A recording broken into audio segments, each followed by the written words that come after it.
I'm in doubt and curious to know who is Dimitri, the the guy who John Millet told about in Pentecost lecture.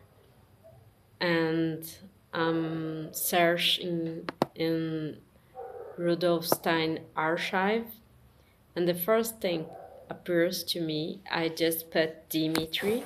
I don't have more information. So the first thing has appeared is things in past and present in the spirit of man. GA 167. Sorry, I don't know how to tell the complete number. So 167. An examination of anthroposophic literature, 13 February. Sen 100 years before I the year I met Goitiano. I met Goitiano in 2016. No, is this 2016? And this lecture is from 13th February in 1916 in Berlin. And this date is the date I born, the day and the month, not the year. So everything about anthroposophy, and I'm thinking a lot about this these days.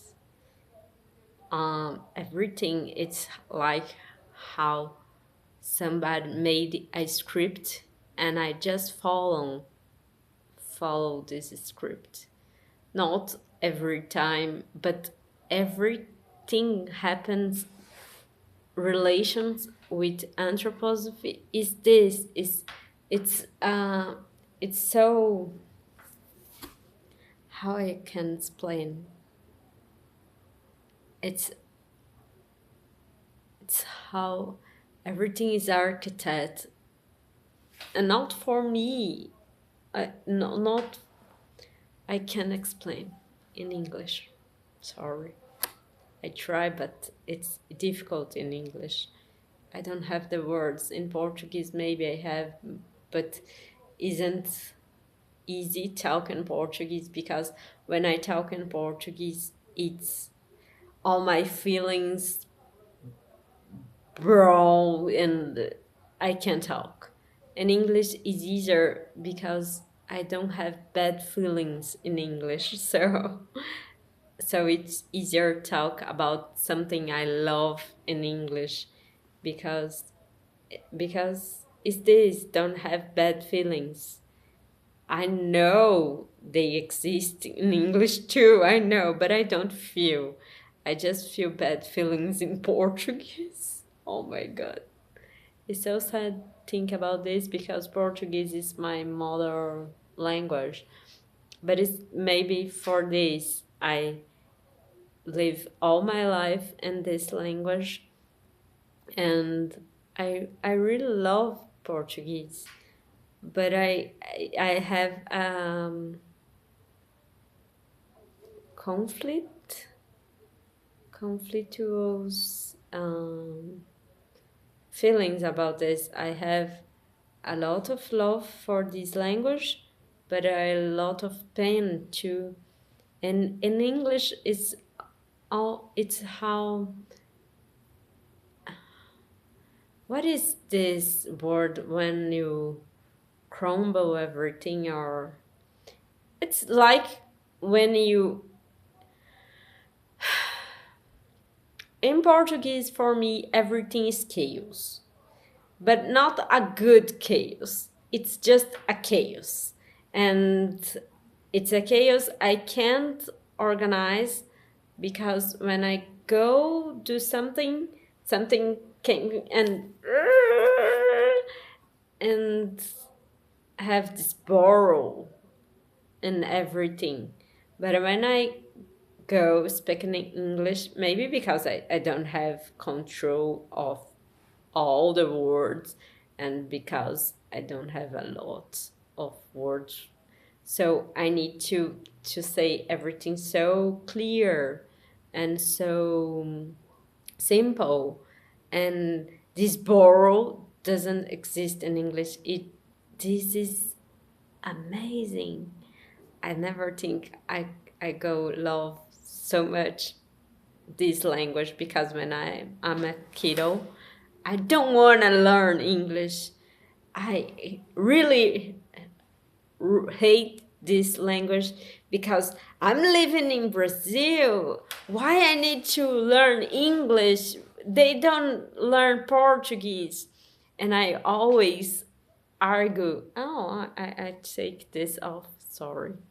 Uh, when this is it's funny because I like this painter, the woman with the this forget the name this, and somebody talk when a woman it's without this it's like naked. So sorry. Now I put my clothes. What I'm talking about, I forget. Ah, yes. When I'm kiddo, I hate English.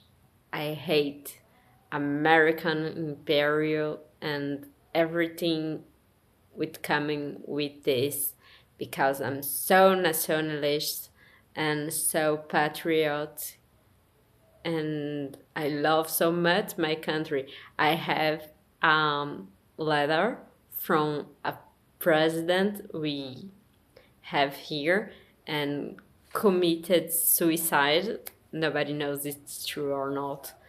He calls Getúlio Vargas and he let this letter and I have this with my things when I'm little. So much I love Brazil, and I keeping love Brazil in other ways, not so much that same way. Whatever. But what I'm talking this because it's so easy do this with my feelings and thoughts in other language and isn't easy to do this in Portuguese. In Portuguese is so chaotic everything. It's everything mixed and one word remember me so many things and brings to me so many feelings. I just need don't talk Portuguese for a time. I don't know how long, but enough to forget bad feelings. But I'm talking about anthroposophy and the synchronity about everything happens with anthroposophy and me. It's amazing. I don't know if I'm searching for this or so obvious I can't it doesn't look too, but it's a crazy thing because I can't explain the things happen coming and make me feel so I don't know, you know how this is waiting for me for discovering and okay, I will start read this because but I can't come here and register. The first time I opened this GA here in this live 167 examination of anthroposophic literature. Today we want to listen to a recitation from the poetry of Friedrich Linenhardt and Wilhelm Jordan. Then I will add something of an anthroposophical literary consideration to it about the present time and its tasks. This will conclude our evening, but first I would like to say a few words by way of introduction. Friedrich Linenhardt is one of those poets of the present time, of one we are able to say that as far as his own striving in a certain connection, he comes near to the striving of spiritual sense. On October 4, in 1915, he celebrated his 15 notes. I don't know this number in English.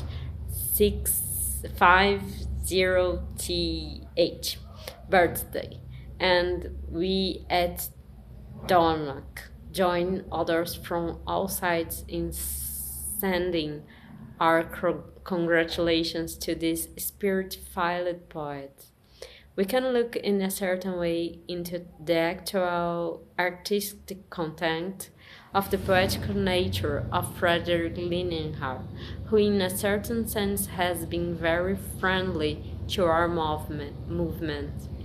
He himself says that he originated from the French Alsace-Lorraine region, where he had to pass through many difficulties in order to attain what he calls his world conception. This is my neighborhood. He tried to develop out of the European German nature so as to bring to effectiveness the actual beating in of the waves of this Central European German being. We can say how there lives within him above all that which I have just attempted to characterize, an element that can perhaps only be evaluated correctly when we realize its worth as we approach it from the spiritual artistic point of view, which is fostered in the science of the spirit.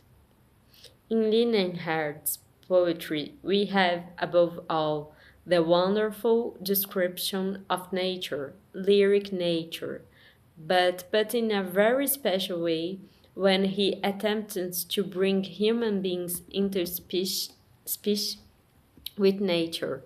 Also, there is something of the nature of the human being which actually proceeds directly out of the natural way and shows its spirit in nature exists. Now, what does all this come from?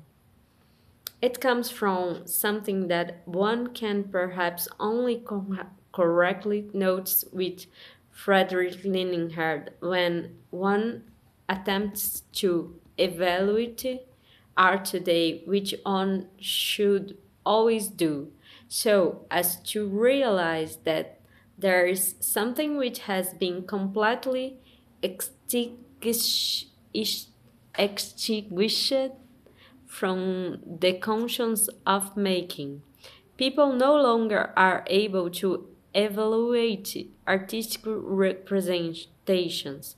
Today, they focus completely upon the content of the art, on its representation, characteristics, and allow that to work on them. But they fail to realize that the important thing is the formal element, the artistic formal element of what's being attempted. Not the content so much, but how the ideas and the feeling come together, how they undulating in waves and then dissipated. It's very important to see how the poetic language comes into existence in the actual undulation of the waves. In Leonhard, you can see quite readily how in the poetical expression of his experience there is a swallowing of the ruling of elemental spirituality, a sort of participation of the poetic soul with that which we would characterize as something which lives in an elementary way in the ether word behind the pure sense existence when the etheric element is brought to manifestation in a natural way as, for example, in the expression of the soul life of young children. If you follow the words of Friedrich Lindenhard in a literal way, it appears as it if the elementary spheres want to move on further through these words, they sort of ripple through, warming through, weave through, all these natural phenomena and this rippling, this warming, this living, this weaving through of elementary beings in the relationship to nature continues itself with such a poet who understands how to really live with the spirit of nature. A further element of Friedrich Lindenhard is that precisely through his ability to grasp the great connections of making and of the world with which I might say he with his feeling is inwardly connected without anything of the narrow chauvinistic nationalistic spirit entering into these feelings. You can find in him the driving working force beings of the folk life. And again, the folk life not out of the details of the accidental individuals, but from the whole weaving and sewing of the principle of the folk soul itself, and being able to grasp all that and to place the single personalities into the great spiritual connections in which they are able to stand within the life of the folk.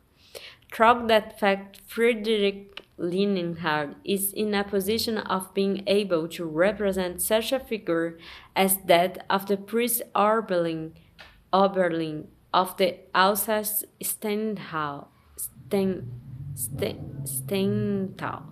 who was spiritualized by a kind of atavistic clairvoyance.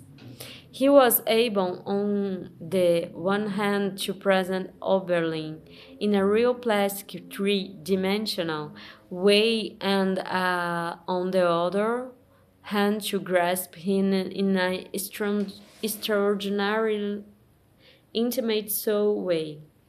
Out of these impulses, Lindenhard was able to call forth into present time the divine figures of antiquity, not in the way of these ancient hero sagas, but they took not only the content of it, but also attempted in present day speech to find the possibility of again reawakening that which as a beating and of the waves lived throughout this ancient time, and to be able to realize it can still beat into your present age. Leaning hard as able to awaken all this, and therefore we can say in a certain sense as it were that Friedrich Lindenhard is one of the most superior poets of the present age, because other poets of this age have attempted to transpose themselves more into the naturalistic, the realist aspect, also rejecting the real artistic spiritual, and in that way wanted to create something new. However, The real poet, when he wants to create something new, does not try to use these naturalistic wisdoms of our present age, but creates something new by being able to grasp in a new way the stream of the eternal beauty. He grasps that which is eternal in a new way so that art remains art. And real art can never remain real art without being permeated by the spirit. Permeated by the spirit. Through this aspect, it was possible for Frederick Lienhard to approach much nearer to that which we call the way toward Weimar. Actually, in his free time, he had produced this periodical for a long time, which he called Ways Toward Weimar, in which he attempted to turn to the ideas and artistic impulses of that great period which began towards the end of the oh my god, how is this number? 28, 28, and the beginning of 29th century. And to recognize that which is in this precisely much of real world which existed in that particular period which had been forgotten and had faded away. For that reason, in his later artistic period, he attempted again to deepen, to make it more inward. I might say so that ultimately it was possible for such inward poems to come out as those who related to personalities such as Odelia and the like. He knew how to unite himself. Oh my goodness, 2000. Okay, goodbye.